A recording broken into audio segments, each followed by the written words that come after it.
So வீட்டுக்குள்ளே போகும்போது நாங்கள் வந்து கண்டிப்பாக ஒரு மகாலட்சுமியோ ஒரு சின்ன ராஜகுமாரோடைய ஆணோ பொண்ணோ நம்மளுக்கு தெரியல. ஸோ மோஸ்ட்லி எங்களுக்கு வந்து மகாலட்சுமியோட போகணுன்னு தான் ரொம்ப ஆசையாக இருந்துச்சு. ஸோ என்ன சிஸ்டர் அதுக்குள்ளேயுமா அப்படின்லாம் கேட்பீங்க. டிக்டாக்ல நமக்கு ரொம்ப பிடிச்ச கப்பல் பார்த்தீங்கன்னா லக்ஸோரல். ஸோ இவங்களுக்கு வந்து இதுக்கு முன்னாடி வந்து ஒரு 3 இயர்ஸ் பேக் வந்து மேரேஜ் ஆகி ஒரு அழகான ஒரு குழந்தையும் பிறந்துச்சு. ஓகேங்களா. ஃபஸ்ட்டு குழந்தை வந்து ஆண் குழந்தை.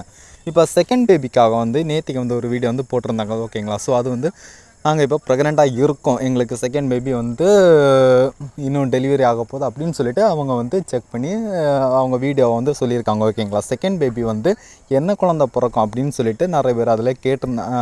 உங்களுக்கு பொன் குழந்தை தான் பிறக்கும், இன்னொரு சில பேர் வந்து உங்களுக்கு ஆண் குழந்தை தான் பிறக்கும் அப்படின்னு சொல்லிட்டு நிறைய பேர் சொல்லியிருந்தாங்க. ஓகேங்களா.